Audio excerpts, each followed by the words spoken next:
Gujarat's #1 engineering university, Sankal Chand Patel University, 9642706257.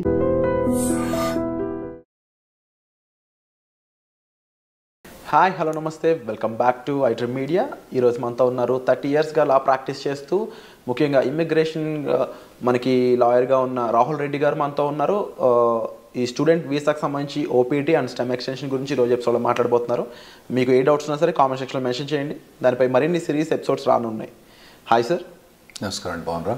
బాగున్నాను sir. How are you? Good. Sir, ముఖ్యంగా student visa మీద ఎవరైతే వెళ్తూ ఉంటారో వాళ్ళు ఇనిషియల్ పీరియడ్లో వాళ్ళకి ఓపీటీ మీద ఇచ్చే ఈ టైం పీరియడ్ అనేది ఏ విధంగా ఉంటుందంటారు? లేటెస్ట్గా దాని మీద ఎటువంటి అప్డేట్స్ రానున్నాయంటారు? ఇప్పుడు నార్మల్గా డిగ్రీ చేసేటప్పుడు కానీ బ్యాచిలర్స్ కానీ మాస్టర్స్ చేయగానే మన పిల్లలు ఎక్కువ మంది మాస్టర్స్ పోతుంటారు కాబట్టి మాస్టర్స్ గురించి ఎక్కువ మాట్లాడదాం. మాస్టర్స్ డిగ్రీ అయిపోయిన తర్వాత వాళ్ళకు ఓపీటీ అని 1 year వర్క్ పర్మిట్ ఇస్తారండి. ఆ వర్క్ పర్మిట్ వచ్చినప్పుడు వాళ్ళు కంపల్సరీ వర్క్ చేయాలన్నట్టు. ఓకే. వాళ్ళకు ఒకవేళ జాబ్ రాకపోతే ఆ ఓపీటీ అనేది క్యాన్సిల్ అవుతుంది. వాళ్ళకు ఒక ట్రాకింగ్ సిస్టమ్ ఉంటుంది, సివిస్ ట్రాకింగ్ సిస్టమ్ అని ఉంటుంది అన్నట్టు. ఆ ట్రాకింగ్ సిస్టంలో వాళ్ళు ఇన్ఫామ్ చేయాలి, మీ ఎంప్లాయర్ ఎవరు, ఎక్కడ ఉంటున్నావు నువ్వు, ఇవన్నీ ఇన్ఫామ్ చేయాలన్నట్టు. అయితే ఆ 1 year పీరియడ్లో 90 days అన్ఎంప్లాయ్మెంట్ అలౌడ్ అండి. 90 days వరకు 90 days without employment 90 days unemployment allowed. ఒకవేళ 91 day కనుక వచ్చింది అనుకోండి, ఖతం, సివిల్ సిస్టమ్ నుంచి వాళ్ళని కిక్ అవుట్ చేసి పడేస్తారు. అంటే అతను F1 వీసా ఖతమైంది, అక్కడ ఉండటానికి వీల్లేదు, అక్కడ ఓపీటీ అన్నది అతనికి ఇచ్చిన పర్మిట్ కూడా ఆటోమేటిక్గా క్యాన్సిల్ అయిపోతుంది అన్నట్టు. సో ఈ లోపల ఇతను ఎంప్లాయ్మెంట్ తీసుకోవడం కంపల్సరీ అవుతుందండి. సో ఈ లోపు ఎంప్లాయ్మెంట్ వచ్చింది అనుకుందాము, ఆఫ్టర్ 1 year ఆ ఎంప్లాయ్మెంట్ మీద ఎటువంటి ప్రొసీజర్ ఉంటుంది? స్టెమ్ ఎక్స్టెన్షన్ అనేది కంపల్సరీ చేయించుకోవాలి. అసలు స్టెమ్ ఎక్స్టెన్షన్ ఎందుకు చేయించాలంటే? అయితే ఇప్పుడు నార్మల్గా డిగ్రీస్ అక్కడ 2గా డివైడ్ చేస్తారండి. ఒకటేమో స్టెమ్ డిగ్రీ అంటే నార్మల్గా సైన్స్ కానివ్వండి, తర్వాత ఫిజిక్స్ కానివ్వండి, మ్యాథ్స్ కానివ్వండి, తర్వాత కంప్యూటర్ సైన్స్, ఇంజనీరింగ్ డిగ్రీస్, ఇవన్నీ స్టెమ్ డిగ్రీస్ అంటారండి. ఓకే. గవర్నమెంట్ అక్కడ పిల్లల్ని స్టెమ్ డిగ్రీస్ చేయడానికి ప్రమోట్ చేయడానికి ఈ స్టెమ్ ఎక్స్టెన్షన్ ఒకటి పెట్టింది అన్నట్టు. అంటే వీళ్ళకు మాస్టర్స్ డిగ్రీ కంప్లీట్ అయిపోయిన తర్వాత, అంటే కంప్యూటర్ సైన్స్లో మోస్ట్లీ మన వాళ్ళందరూ కంప్యూటర్ సైన్స్లో చేస్తారు కాబట్టి దాని గురించి ఎక్కువ మాట్లాడుకుందాం. సో అందులో ఫస్ట్ 1 year ఓపీటీ అని వర్క్ పర్మిట్ ఉంటుంది. ఆ వర్క్ పర్మిట్ అయిపోయిన తర్వాత అతనికి జాబ్ ఉంటే ఇంకొక 2 years వర్క్ పర్మిట్ వస్తుందండి. దాన్ని స్టెమ్ ఎక్స్టెన్షన్ అంటారు అన్నట్టు. ఆ స్టెమ్ ఎక్స్టెన్షన్లో కూడా 90 days అన్ఎంప్లాయ్మెంట్ అలౌడ్ అక్కడ, అందులో కూడా.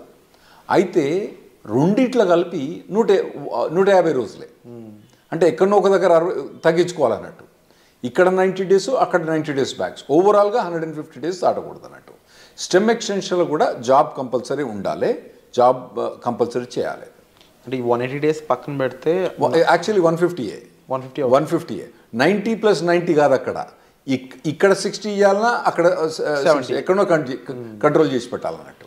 సో ఇన్ కేస్ ఈ స్టెమ్ ఎక్స్టెన్షన్ కన్నా ముందు తనకి జాబ్ పోయినట్లయితే ఓపీటీ టైంలో ఇంకా స్టెమ్ ఎక్స్టెన్షన్ కూడా ఉండదంటారు.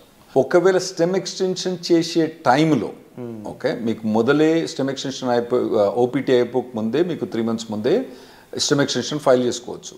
ఒకవేళ స్టెమ్ ఎక్స్టెన్షన్ ఫైల్ చేసుకునే తప్పుడు ఒకవేళ జాబ్ లేదనుకోండి, ఇక మనని గోవిందా, అతనికి మాత్రం ఆ స్టెమ్ ఎక్స్టెన్షన్ రాదు. కంపల్సరీ అప్పుడు జాబ్ ఉండాలి. సో కంపల్సరీ ఓపీటీ టైంలో జాబ్ ఉండాలి అండ్ అది ఎక్స్టెన్షన్ టైంలో కంపల్సరీ జాబ్ ఉండాలి. ఓపీటీ మొదలైనప్పుడు ఉండనక్కర్లేదు, ఓపీటీ ఎండ్ అయ్యేటప్పుడు మాత్రం కంపల్సరీ ఉండాలి, లేకపోతే మనోడు గోవిందా అవుతాడు, స్టెమ్ ఎక్స్టెన్షన్ రాదు. సో ఓవరాల్గా how long they can stay? 3 years time duration proper stay చేయొచ్చు? అవునండి, 3 years. అంటే 2 years ఏమో వీళ్ళు మాస్టర్స్ చేస్తారు. టిపికల్గా 1.5 year. వీళ్ళు మన వాళ్ళు పోయేది ఆగస్టు పోయిన తర్వాత మే జూన్ కల్లా గ్రాడ్యుయేట్ అవుతారు నెక్స్ట్ ఇయర్కు. అంటే 1.5-2 years వీళ్ళు గ్రాడ్యుయేట్ అయిపోయిన తర్వాత మళ్ళీ వీళ్ళకు 3 years. ఫస్ట్ ఓపీటీ 1 year, తర్వాత స్టెమ్ ఎక్స్టెన్షన్ 2 years. ఈ 3 years పర్మిట్ ఉంటుంది, వర్క్ పర్మిట్. ఈ లోపల కనుక మనోడు లాటరీ, H1B లాటరీ మీకు తెలుసు కదా, మార్చ్లో 80,000 members H1B లాటరీ చేస్తారు కదా. అప్పుడు చేసినప్పుడు ఇతను ఎంప్లాయర్ H1B లాటరీ చేస్తే H1B వచ్చేస్తేనేమో ఖతం అన్నట్టు. ఓపీటీ స్టెమ్ ఎక్స్టెన్షన్ ఈ అబ్బాయికి అవసరం లేదు, H1B మూవ్ అవుతాడు అన్నట్టు. ఒకవేళ అప్పుడు కూడా రాకపోతే ఇక మళ్ళా వేరే వీసా పోవడం కానీ లేదంటే వెనకకు రావడం కానీ అవసరం పడుతుందండి వీళ్ళకు. ఈ ఓపీటీ స్టెమ్ ఓపీటీ రెండు సిమిలర్ అనిపిస్తుంది సార్, డిఫరెన్సెస్ ఏం లేవా ఈ రెండిట్లో? చాలా డిఫరెన్స్ ఉందండి. ఓపీటీ స్టెమ్ ఎక్స్టెన్షన్ చాలా డిఫరెన్స్ ఉంది. ఓపీటీ పీరియడ్లో వాలంటరీ ఎంప్లాయ్మెంట్ అలౌడ్, అంటే internship, unpaid internship allowed. Okay. అంటే ఏదైనా కంపెనీ ద్వారా కానీ ఏదైనా ట్రైనింగ్ ఇస్తాననుకోండి, ఈ అబ్బాయి కనుక అక్కడికి పోయి, అబ్బాయి కానీ అమ్మాయి కనుక అక్కడికి పోయి వాళ్ళు ట్రైనింగ్ తీసుకుంటే పని చేయకున్నా కూడా ట్రైనింగ్ తీసుకున్నందుకు దానికి డబ్బులు ఇవ్వరు. ఎందుకంటే ట్రైనింగ్ ఇచ్చేది ఎక్కువ, డబ్బులు ఎందుకు ఇస్తాడు? ఇవ్వడు కదా. ఇవ్వనప్పుడు కూడా ఇతను ఓపీటీ పీరియడ్లో అక్కడ ట్రైనింగ్ తీసుకుంటే అది ఎంప్లాయ్మెంట్ కింద కౌంట్ అవుతుందండి. ఓకే. అదే స్టెమ్ ఎక్స్టెన్షన్కి వచ్చేటప్పుడు కంపల్సరీ పెయిడ్ ఎంప్లాయ్మెంట్ అన్నది అవసరం. ఓపీటీ పీరియడ్లో ఏమో voluntary or paid unpaid internship allowed, paid allowed, unpaid allowed. కానీ స్టెమ్ ఎక్స్టెన్షన్కి వచ్చేవాడు కంపల్సరీ పెయిడ్ అలౌడ్ అన్నట్టు, కంపల్సరీ పెయిడ్ ఉండాలి. పెయిడ్ లేకపోతే మనోడు బయటపడాల్సి వస్తుంది అన్నట్టు. ఈ అన్ఎంప్లాయ్మెంట్ రూల్ అనేది ఎలా వర్కౌట్ అవుతుంది ఓపీటీలో కానీ స్టెమ్ ఓపీటీలో కానీ? రైట్. ఇప్పుడు ఓపీటీ ఉన్నప్పుడు నేను చెప్పాను కదండి 90 days.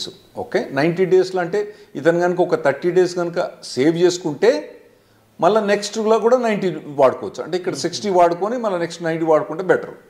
ఓకే, కానీ ఇతనికి 90 days దాకా పర్మిట్ ఉంటుంది అన్నట్టు.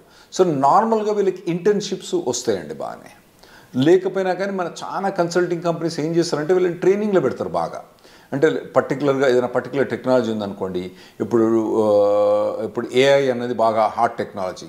ఈ పొరగాళ్ళు ఏం చేస్తారు, ఈ పొరగాళ్ళని తీసుకొని మొత్తం అందరినీ మంచిగా ఒక ట్రైనింగ్ ఇప్పించేసి వాళ్ళకి బాగా పర్టికులర్ దాని మీద ట్రైనింగ్ ఇచ్చి ప్లేస్ చేస్తారు. అంటే ఎంప్లాయర్ కూడా లాభం ఉంటుంది, ఎందుకంటే వీళ్ళు ప్లేస్ చేసినప్పుడు వాళ్ళకి వచ్చే డబ్బులలో వాళ్ళ కమిషన్ ఉంటుంది కదా, అది బాగానే వాళ్ళకు ఉంటుంది కాబట్టి అట్లా చాలా.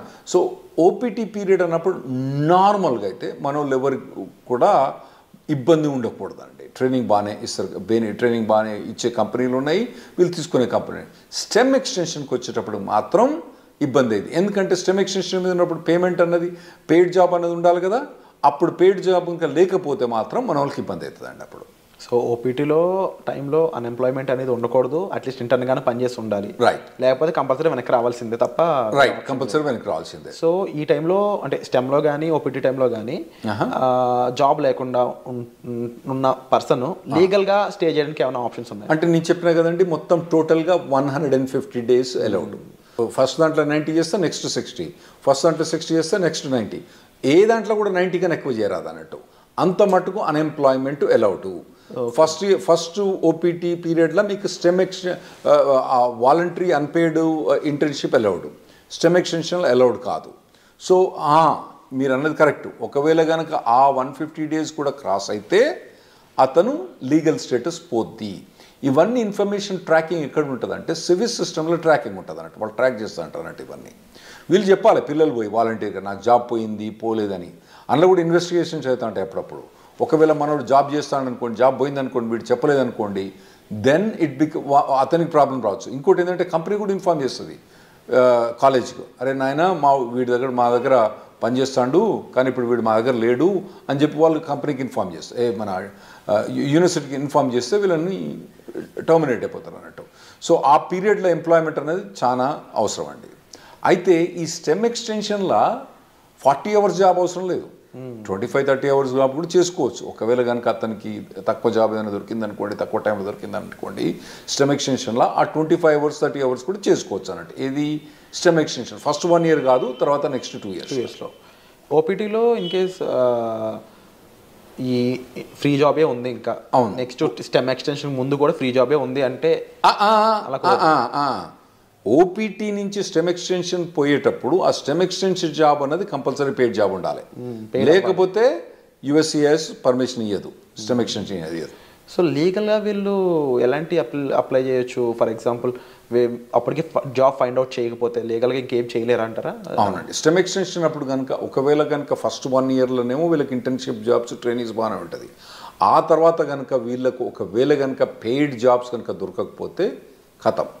సో వీసా చేంజ్ అవ్వడం లాంటి ప్రొసీజర్ ఏమైనా ఫాలో అవ్వచ్చు? అవునండి. అప్పుడు వాళ్ళు B2కు చేంజ్ ఆఫ్ స్టేటస్ ఫాలో కావచ్చు, లేదంటే మళ్ళీ కాలేజ్ పోయి ఇంకో మాస్టర్స్ డిగ్రీ చేయొచ్చు, మళ్ళీ లేదంటే డాక్టరేట్ డిగ్రీ చేయొచ్చు, లేదంటే వాళ్ళకు ఒకవేళ H4 ఆప్షన్ ఉంటే H4 చేయొచ్చు, లేదా ఇండియాకి రావాలన్నా ఇండియాకి రావచ్చు, లేదా కెనడాకి పోవన్నా కెనడాకి పోవచ్చు. సో అప్పుడప్పుడు మన వాళ్ళు జనాలు వచ్చి చెప్తా అంటారు, నేను 2 మాస్టర్స్ డిగ్రీ చేసినా 3 మాస్టర్స్ డిగ్రీ చేసినా అంటారు. వీళ్ళు ఏంది అక్కడ 2 మాస్టర్స్ డిగ్రీ చేసింది ఎందుకు, ఆడ పోయి వాళ్ళు ఏదో మాస్టర్స్ డిగ్రీ ఇంకో మాస్టర్ డిగ్రీ ఉంటే వాల్యుయేషన్ అని కాదు. 90% ఆఫ్ ద మెంబర్స్ ఏమవుతారంటే వాళ్ళు అక్కడ ఉండటానికి వేరే మాస్టర్స్ డిగ్రీ చేస్తారు. అది ఇంకోటి మీరు అడగొచ్చు ఏంటంటే, మరి ఇంకో మాస్టర్స్ డిగ్రీ చేస్తే మళ్ళీ 3 ఏళ్ళు పర్మిట్ వస్తుందా? గ్రేస్ పీరియడ్స్ ఎలా ఉంటాయి అసలు? ఒక లెవెల్ ఆఫ్ డిగ్రీకి ఒక ఓపీటీ, ఒక స్టెమ్ ఎక్స్టెన్షన్, ఇంకో లెవెల్ ఆఫ్ డిగ్రీకి ఒక ఓపీటీ, ఒక స్టెమ్ ఎక్స్టెన్షన్. అంటే బ్యాచిలర్స్ డిగ్రీకి ఓపీటీ స్టెమ్ ఎక్స్టెన్షన్ ఉంటుంది, మాస్టర్స్ డిగ్రీకి ఓపీటీ స్టెమ్ ఎక్స్టెన్షన్ ఉంటుంది, మళ్ళీ డాక్టరేట్ డిగ్రీ ఉంటుంది. మనోళ్ళు చాలామంది పోయేది మాస్టర్స్ డిగ్రీకి కాబట్టి వాళ్ళు మాస్టర్స్ డిగ్రీ చేసినప్పుడు ఒక ఓపీటీ, ఒకటి స్టెమ్ ఎక్స్టెన్షన్, అంటే 3 ఏళ్ళు వర్క్ పర్మిట్ ఉంటుంది. ఈ లోపల కనుక వాళ్ళకు జాబ్ పోతే వాళ్ళు మళ్ళీ వేరే మాస్టర్స్ జాయిన్ అయ్యి మళ్ళీ మాస్టర్స్ తీసుకుంటే మళ్ళీ ఓపీటీ అన్నది రాదు. ఓవరాల్గా మాస్టర్స్ అనే దానికి ఒకే ఓపీటీ, ఒకటే మళ్ళీ మాస్టర్ చేసి ప్రతిసారి మాస్టర్ చేసినప్పుడల్లా ఓపీటీ మళ్ళీ అది వస్తుందా? రాదు. అండ్ ఇన్ కేస్ జాబ్ వచ్చాక జాబ్ ఛాలెంజెస్ అనేవి ఏ విధంగా ఉంటాయి వీళ్ళకి? ఉంటాయండి, జాబ్ ఛాలెంజెస్ బాగా టఫ్గా ఉంటాయి. ఎందుకంటే వీళ్ళు నార్మల్గా కన్సల్టింగ్ కంపెనీ ద్వారా పోతారు కాబట్టి వీళ్ళకి జాబ్ డ్యూటీస్ హెవీగా ఉంటాయి, జాబ్ ఛాలెంజెస్ ఉంటాయి. నేను నార్మల్గా స్టూడెంట్స్కి ఏం చెప్తా అంటే, ఇక్కడ మీరు ఇంజనీరింగ్ చేసేటప్పుడు, ఇండియాలో ఇంజనీరింగ్ చేసేటప్పుడు మీరు ఇంటర్న్షిప్స్ చేయండి. వేరే కంపెనీస్లలో, సాఫ్ట్వేర్ కంపెనీస్లో ఇంటర్న్షిప్ చేయండి. ఇక్కడ నాకు తెలిసి ఇక్కడ చాలా software companies they are ready to take ఈ ఇంటర్న్స్ తీసుకుంటాను రెడీ ఉంటారండి. ఇంటర్న్షిప్ చేయండి, తర్వాత పర్టికులర్గా ఏ సాఫ్ట్వేర్ మీద కానీ ట్రైనింగ్ చేయండి, మోడల్ ప్రాజెక్ట్స్ చేయండి. ఇటువంటివన్నీ మీరు ఫస్ట్ ఇయర్ నుంచి చేసుకుంటే రావాలన్నట్టు. అంటే ఎలాంటి ఇండస్ట్రీస్ మోస్ట్లీ ఓపీటీని స్టెమ్ని ఎక్కువ రిక్రూట్ చేసుకుంటాయంటే? ఇప్పుడంటే మన వాళ్ళందరూ ఐటీలో పోతుండ్రు కాబట్టి ఐటీ ఇండస్ట్రీ గురించి మనకు ఎక్కువ ఉంటాయి. అంటే వేరే ఇండస్ట్రీ అంత మెచ్యూర్ కాలే. ఇప్పుడు వేరే మెకానికల్ ఇంజనీర్ కానీ సివిల్ ఇంజనీర్ కానీ వీళ్ళకి పోతే వీళ్ళకు ఓపీటీ మీద జాబ్ కానీ మెకానికల్ ఇంజనీర్ వాటి మీద ఓపీటీ స్టెమిషన్ చాలా కష్టమైంది అబ్బాయిలకు వాళ్ళకు. అదే ఐటీలో పోయిన వాళ్ళకి ఏంటంటే వీళ్ళకి ఒక పాత్వే ఉన్నది ఆల్రెడీ, చాలా మట్టుకు జాబ్ ఆపర్చునిటీస్ బాగానే ఉన్నాయి. కాకపోతే మన పిల్లలు ఏం చేయాలంటే మొదటి నుంచే వీళ్ళు ట్రైన్ కావాలి. ఏదైనా పర్టికులర్ టెక్నాలజీ ఎంచుకొని వీళ్ళు ఫస్ట్ ఇయర్ బ్యాచిలర్స్ డిగ్రీ కానీ సెకండ్ ఇయర్ బ్యాచిలర్స్ డిగ్రీ కానించి అప్పటి నుంచి ఏదైనా టెక్నాలజీ ఎంచుకొని పోవాలి. తర్వాత ఏంటంటే మధ్యలో టెక్నాలజీ చేంజ్ అయిందనుకోండి, చేంజ్ కావాలి దానికి టెక్నాలజీ. ఎందుకంటే టెక్నాలజీ ఎంత ఫాస్ట్గా చేంజ్ అవుతుందంటే ఆర్టిఫిషియల్ ఇంటెలిజెన్స్ ఏంటంటే 3 ఏళ్ల కింద దాని పేరేం లేదు, నవిడియా పేరేం లేదు. ఇప్పుడు అది number 1 company in the world అయిపోయింది. సో అట్లా టెక్నాలజీస్ అన్ని ఇప్పుడు అందరూ ఎవ్వరు కూడా ఆర్టిఫిషియల్ ఇంటెలిజెన్స్ అంటున్నారంటూ. అది కొందరు కొన్ని కంపెనీస్ పనిచేస్తూ చెప్తారు, మాకు అసలు ఆర్టిఫిషియల్ ఇంటెలిజెన్స్ అవసరం లేదు, కానీ మా కంపెనీలో ఎందుకు హైర్ చేస్తున్నారో లేదు, వాడు రెజ్యూమ్ మీద ఆర్టిఫిషియల్ ఇంటెలిజెన్స్ బెటర్, వానికి ఒక ఏదైనా కోర్సు కానీ ఏదన్నా ఒక 5 months ఎంప్లాయ్మెంట్ కానీ ఇంటర్న్షిప్ కానీ ఉంటే తీసేసుకుంటారు మా దగ్గర అని చెప్తాను వాళ్ళు. సో అటువంటి హాట్ టెక్నాలజీస్ ఉన్న వాళ్ళు వీళ్ళు చూస్ చేసుకోవడం బెటర్. కాకపోతే కొద్దిగా మొదటి నుంచి కూడా ఒకవేళ, ఎందుకంటే ఇప్పుడు ఏఐ అంటున్నారు, అంతకుముందు డేటా సైన్స్ అన్నారు, రేపు ఇంకోటి అంటారు. సో ఇటువంటి ఏ ఒక్క టెక్నాలజీ కూడా ఒక పర్సన్ ట్రైన్ అయితే ఆ టెక్నాలజీ మారినప్పుడు ఈజీగానే అడాప్ట్ అయిపోతారు. నువ్వు ఉట్టిగానే కూర్చొని 4 ఏళ్ళు ఏం పని చేయకుండా ఆ తర్వాత నువ్వు మాస్టర్స్ డిగ్రీ చేసేటప్పుడు కూడా ఏం ట్రైనింగ్ తీసుకోకుండా చక్కగా నువ్వు పోయి మాస్టర్ డిగ్రీ అయిపోయిన తర్వాత నువ్వు ఓపీటీకి పర్మిషన్ ఇచ్చి ఆడ పోయి జాబ్ ఏమంటే అప్పుడు కష్టమైంది. ఇప్పటి నుంచి మీరు బిల్డప్ చేసుకుంటూ పోవాలన్నట్టు.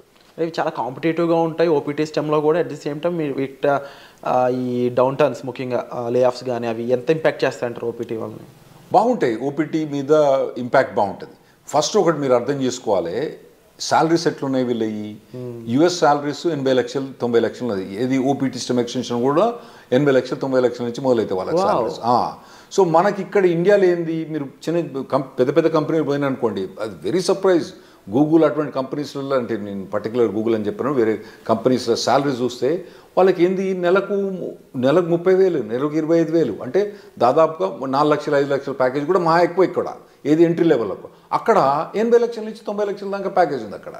అయితే అట్లా ప్యాకేజ్ ఉన్నప్పుడు ఇక్కడ వీనికేమో 5 లక్షలు వస్తా అంటే నీకు ఆడేమో 80 లక్షలు ఇస్తాను అంటే నీ పెర్ఫార్మెన్స్ ఎట్లా ఉండాలి? You have to be at least 10 times better than the guy who's working here. నువ్వు ఉన్నావా లేదా 10 times? లేనప్పుడు నువ్వు షార్ప్మెంట్ స్కిల్ చేసుకోవాలి. నువ్వు అట్లా ఆలోచించాలి. ఇక్కడ వచ్చినానికేమో 5 లక్షలు, నీకేమో 80 లక్షలు, అంటే నీది కనీసం 10 రెట్లు ఎక్కువ ఉండాలి నీ పెర్ఫార్మెన్స్. అంటే 10 రెట్లు ఎక్కువ ఉండాలంటే నువ్వు షార్ప్ అని చేసుకోవాలి. Unit be fit for it. అక్కడ పోయి నేను మాస్టర్స్ అయిపోయిన తర్వాత అప్పుడు నేను నేర్చుకుంటా అంటే ఇప్పుడున్న పరిస్థితిలో మాత్రం నడవదు. 100% కరెక్ట్ సార్, డెఫినెట్లీ మీరు చెప్పిన విషయాలన్నీ కూడా. అండ్ ముఖ్యంగా ఓపీటీ స్టెమ్లో స్టూడెంట్ సిచ్యువేషన్ ఏ విధంగా ఉంటుంది, టైం పీరియడ్ ఎలా ఉంటుంది, గ్రేస్ పీరియడ్స్ అండ్ రాకపోతే ఏంటి పరిస్థితి, ఈ విషయాలన్నీ విన్నారు కదా. అలాగే H1B లాటరీ పరిస్థితుల్లోనూ ఆఫ్టర్ జాబ్ వచ్చాక లైక్లీ ఎఫెక్ట్స్ ఏమేమి ఉంటాయి అనేవి వచ్చే ఎపిసోడ్లో చూద్దాం. So stay tune. Thank you so much for information. Thanks.